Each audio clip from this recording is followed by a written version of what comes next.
이란, 이라크는 처음부터 앙숙이었지만 1970년대 국경 문제 합의로 우호적인 관계로 넘어가는 시점이었는데요. 1980년에 이란, 이라크 전쟁이 일어난 이유는 무엇일까요? 안녕하세요. 지식발대입니다. 구독과 좋아요는 저에게 큰 힘이 됩니다.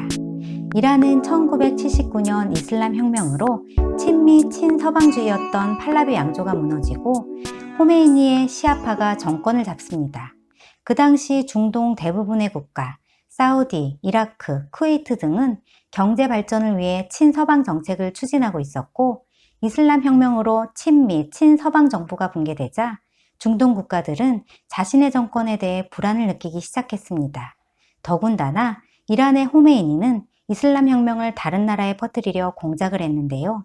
그 결과 사우디에서는 시아파 소수국민과 순례자들이 폭동을 일으켜 유혈 사태가 발생하고 이라크 남부의 시아파 지역에서는 소요 사태가 발생했습니다. 사담 후세인을 비롯한 중동 지도자들은 이란을 공공의 적으로 간주하게 됩니다. 특히 사담 후세인은 쿠드루족, 수니파, 시아파를 통합해 이라크를 근대 국가로 만들기 위해 모든 것을 몰빵하고 있었기에 이란을 가만히 둘 수는 없었습니다. 그리고 이란은 이슬람 혁명으로 미국 유학파 장교, 서방제 무기 조종사들을 모두 숙청한 상황. 그래서 성능 좋은 서방 무기가 있어도 사용할 줄 몰랐고 민병대 수준인 혁명 수비대만 남아 있었습니다. 이 기회를 놓칠 수 없는 사담 후세인은 사우디, 쿠웨이트의 지원을 약속받고 이란을 기습합니다. 이라크는 이란의 파괴나 점령을 바라지 않는다라고 했다가 11일 뒤인 1980년 9월 22일 뒤통수를 날려버립니다. 전쟁 초반 이란은 서방 무기가 있어도 사용할 줄 몰라 일방적으로 깨졌고 이라크의 승리로 금방 끝날 것만 같았습니다. 하지만 이라크도 같은 생각이었고 준비 없이 붙은 싸움이라 한계가 드러나기 시작하자 사담 후세인은 유엔 안보리의 중재를 받아들여 전쟁을 멈추려고 했지만 선빵을 맞은 이란의 호메이니는 처음부터 인구와 국력이 압도적이었기 때문에 휴전은 필요가 없었고 이라크를 굴복시키려 마음먹었습니다. 전쟁 한 달 만에 석유 산업의 중심지인 아바단에서 이라크군 전차 600대, 병력 2만 명이 5천도 안 되는 이란 혁명 수비대에 패배하자 기세를 잡은 이란은 이슬람 혁명 때 수감한 팔라비 왕조의 서방 무기 조종사들을 석방하여 이란군에 복귀시킵니다. 그리고 11월부터 반격에 나서고 전쟁을 원점으로 돌려놓습니다.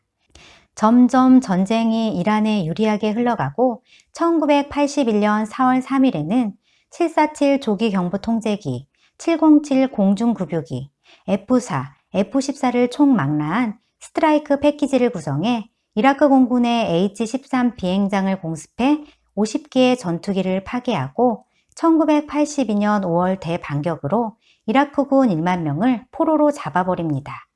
조금씩 불리한 상황에서 이라크는 호람샤르시를 다시 빼앗기자 평화회담을 제안하고 물주인 사우디도 파괴된 호람샤르시를 비롯한 이란의 폐해를 재건해주겠다고 꼬드겨보지만 이라크의 시아파 성지를 죄다 점령할 때까지는 평화가 없다고 못 박아버립니다. 다시 말해 이란은 이라크의 남동부 절반, 시아파 지역을 내놓으라는 말이었죠. 하지만 이란도 팔라비 왕조 때의 서방 무기들을 지속적으로 유지하기가 힘들었고 두 나라 모두 항공, 해상 전력을 수행할 경제력이 안 되었습니다. 결국에는 보병 위주로 전쟁을 했고 심지어는 인해 전술까지 그냥 중세시대 칼싸움 수준. 원래는 반격에 나선 이란이 이라크를 제압했어야 했는데요. 미국이 이라크를 지원하고 있었기 때문에 이라크는 버틸 수 있었습니다.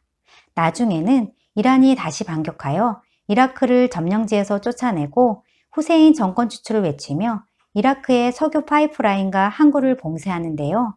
다급해진 이라크는 독가스를 사용하지만 효과가 없자 스커드 미사일로 이란 민간인 지역을 날려버립니다.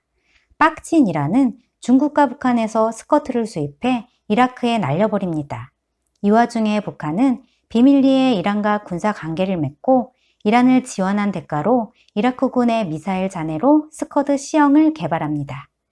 다시 이라크는 브라질과 다른 나라에서 각종 잡다한 기갑 장비를 수입해 초유의 반격으로 이란의 주요 요충지를 점령하지만 이라크의 천문학적인 전비를 감당하지 못해 스폰서인 사우디와 쿠웨이트는 발을 빼버립니다.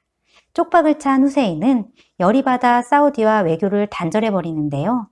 그래서 국력이 압도적인 이란은 이제 승리가 눈앞에 있다고 생각합니다.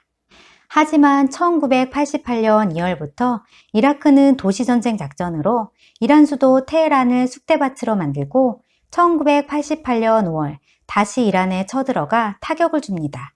마지막 공세인 알파우 반도 및 마즈노 군도에서 이란군을 물리쳐 승리하고 결국 정전협정으로 전쟁은 끝나게 됩니다. 이 전쟁에서 악명 높았던 이란의 시아파 이슬람 강신주의와 소년병 문제도 국제적 사회에 큰 충격을 주었습니다. 소년병은 9세에서 12세가 대부분이었고 이란은 병력이 부족해지자 정부에 의해 소년병들이 강제로 징집되었으며 심지어는 도망가지 못하도록 줄에 묶인 채로 전방에 내몰렸는데요. 혁명 수비대 진격에 앞장서서 인간 지뢰 제거기 역할을 했다고 하네요. 전투가 끝난 곳마다 이란 아이들 시체로 가득했다고 합니다. 전쟁이 장기화되자 전 세계 국가들이 여러 가지 이유로 개입하면서 국제적인 대리전 양상이 되었는데요. 1979년 이슬람 혁명으로 중동에서 미국의 지위가 실추되자 영국, 프랑스, 독일, 이탈리아 등 유럽 국가들이 욕심을 내기 시작했으며 특히 영국, 프랑스는 이라크에 엄청난 군수 물자를 팔았는데요. 여기에 브라질, 덴마크, 체코 같은 국가도 군수품을 팔아 경제적 이익을 챙겼다고 합니다. 한국 또한 예외는 아닌데요. 이라크에선 건설공사, 이란에는 전투기 부품, 차량, 곡삭포 등의 무기를 판매했습니다. 전쟁 중 다른 나라 기업들은 모두 철수하는데 끝까지 버티면서 건설공사를 진행했다고 합니다. 그 당시 주위 국가에서는 돈과 석유 앞에서 물불을 가리지 않는다고 미친 소리를 들었지만 정부에서는 당장의 돈 때문에 모른 척 했다고 합니다. 언론도 건설공사를 끝까지 마무리하는 근로자의 미담으로 전했다고 합니다.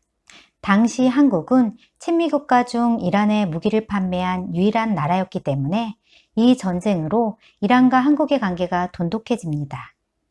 특히 이라크에서 이란의 공격을 받으면서까지 깡으로 버티며 건설공사를 마무리하는 한국을 보며 이란은 감동을 받아 이후에도 거래를 계속했다고 합니다. 서울에는 이란의 수도 이름을 딴 테헤란로가 있고 이란 테헤란에는 서울로가 있는데요. 서울로는 이란 팔라비 양조 때 만들어진 도로로 팔라비 양조를 무너뜨린 호메이니가 서울로를 없애지 않은 이유는 그만큼 한국과 이란의 관계가 좋았음을 보여주는 것 같습니다. 오늘은 이란 이라크 전쟁에 대해 이야기해 보았는데요. 내용이 도움이 되셨다면 구독과 좋아요 꼭 눌러주세요.